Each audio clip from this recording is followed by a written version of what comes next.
Hey there, welcome out to the garden. Today is part 2 of the no-dig herb bed, and we are going to plant some herb seeds before the last frost. I'm so excited to share these seeds with you. I'm going to start right off the bat. I am in zone 7A, and my last frost date is right around the first week of April, so that's for your reference for your garden. I'm also going to say, remember the name of this channel. It is The Reckless Garden. I do tend to push the limits a little bit and kind of try to test things out. It's one of the things I enjoy most about gardening. However, I don't even feel like I'm being impatient or really pushing too many garden rules when it comes to these seeds that I'm planting today.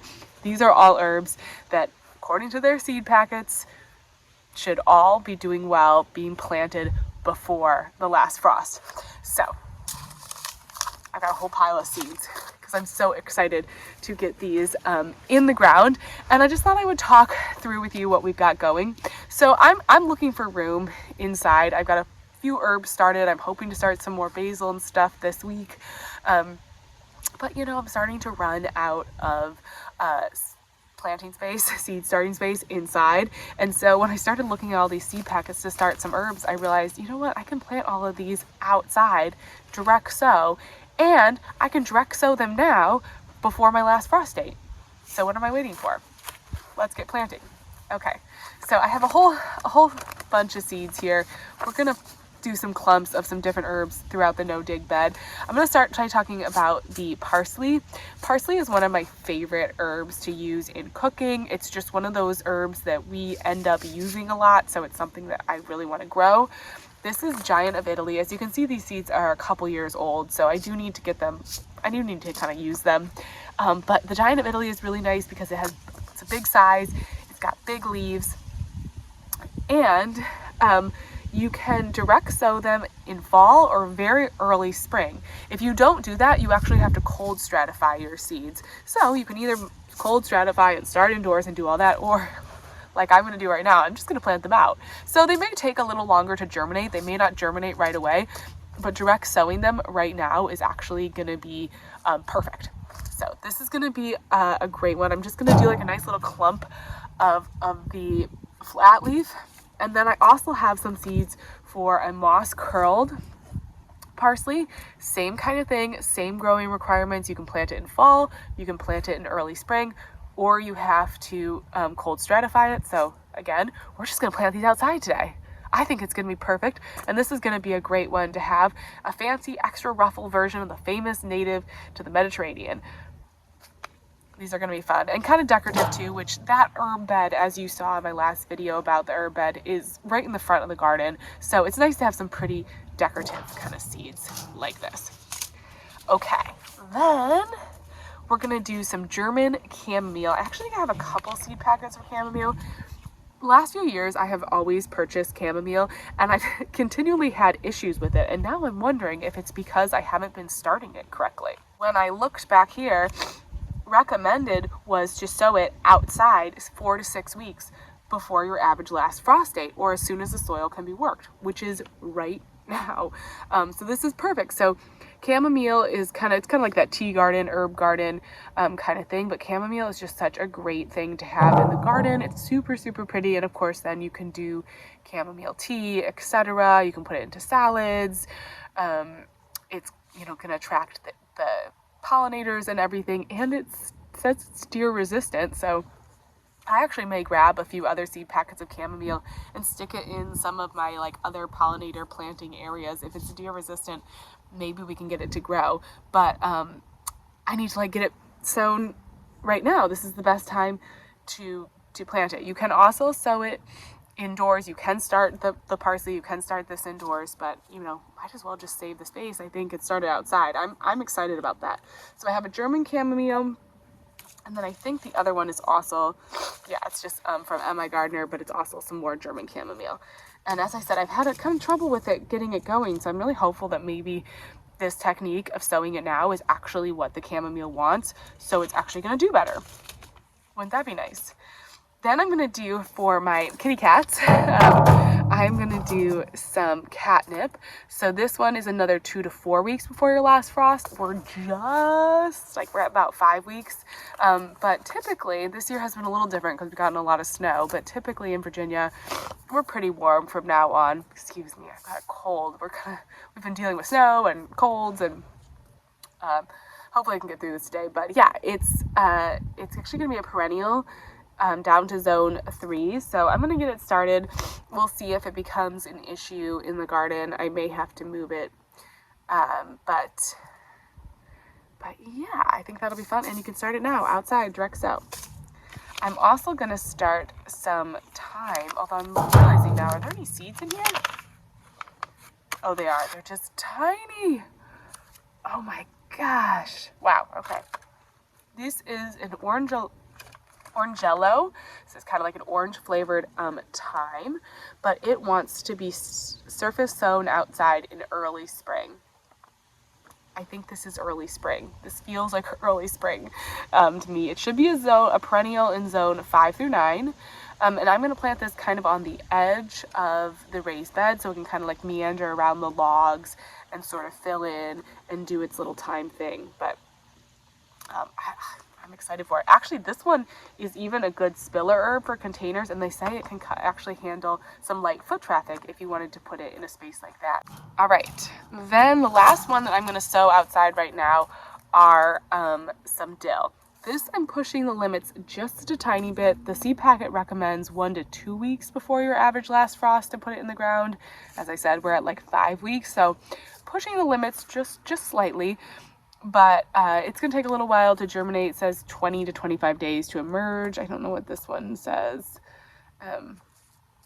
But anyways, I figured we get some dill in the ground. So this dill I really love. This is the Tetra dill. It's a slow bolt dill, so it tends to handle the heat a little bit better, and it creates like a really full bushy style dill plant. Sometimes, you know, other dills can be very like light and airy. I still think they're really beautiful, but you don't get quite as much dense foliage, and you don't get quite as many just like dill leaves to practically use in your recipes. But this Tetra dill is really kind of just like stout and full, and it's just a really beautiful dill. It smells incredible. One of my favorite things about dill, I think, is just honestly the smell. It's so delicious. So we're gonna get some of this started, and then I also might, like in the center of the bed, I have some of this elephant dill, which is gonna get absolutely huge, and just be like, honestly, just very beautiful, kind of whimsical. But it's supposed to be really productive too, and it's a 3 to 4 foot tall plant. So we'll put it like right in the center of the bed or toward the back, kind of as like a centerpiece focal point of the bed. And yeah, these should do great. I think we're gonna be fine with it being just a couple weeks before, like longer for the dill than it's supposed to be. I think it's gonna be just fine. And then we're gonna do a little bit of lettuce too, just because I like to add lettuce to the garden, especially this time of year, see if we can get a little bit of a lettuce harvest. So I'm going to sprinkle like a little row of lettuce, probably just like at the front of the bed, just to kind of create like a little border, and if we get some lettuce to eat, that would be great.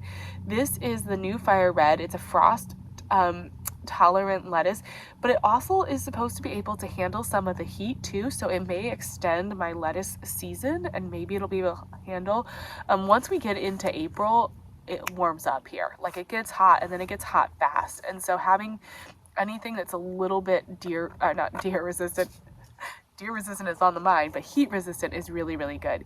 And so this one will baby greens in up to like 21 days to baby greens, so we might actually get some greens soon, and that would be nice before the heat kicks in if we could get some. These are recommended to be sown outside 2 to 4 weeks before your average last frost date. So if you're in my zone, like this is totally well within the time period.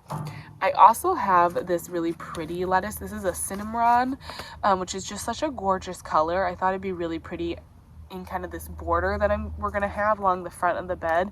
So they say like perfect for edible landscaping. It's a romaine, so hopefully it'll handle some of the heat. The romaines tend to do pretty well again. And yeah, as soon as the soil is workable, you can start this lettuce. So the soil is workable.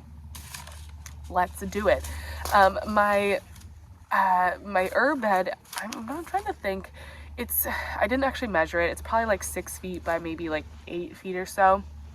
So it's a pretty wide, big rectangle. And I'm just gonna plant these kind of in clumps, and we'll just kind of like keep them in little clumps. And then I think a whole herb bed, hopefully, my vision for it eventually is it'll just be like these little different clumps of herbs, and I can kind of keep them contained. And I'm going to be bringing in, I'm sure I'll go to the garden center and pick up herb plants as the season goes along. So I'm going to try to space out these clumps of herbs as I go. So it's just, so it's just kind of like easy to plant in and around them as the season goes along. That's the only issue with like planting seeds this early, is it's kind of before you've really gotten started. So sometimes, at least for me, like I can get things going in an area where maybe I didn't actually want them, etc. But I think this is gonna be fun today. We're gonna do it, and I'm just ready. I'm ready to sow some seeds. Even though we had snow, I think the peas out there are doing okay. I don't know if the peas that I planted are going to germinate. Well, this will be very interesting to see, but hopefully we don't get any more like actual snow, and I'm just ready to plant. So let's go plant some stuff.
All right, well, there it is planted in.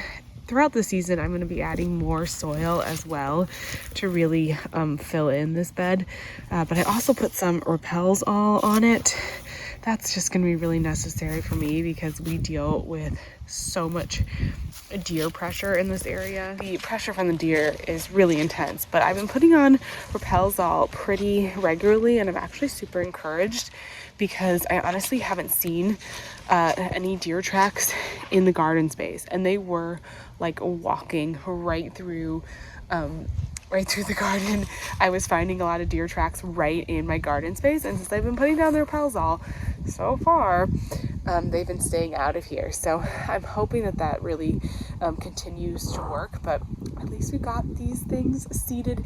It's still pretty cool, and so as far as the weather goes, it's pretty cold out still, so we'll see how long it takes for everything to germinate.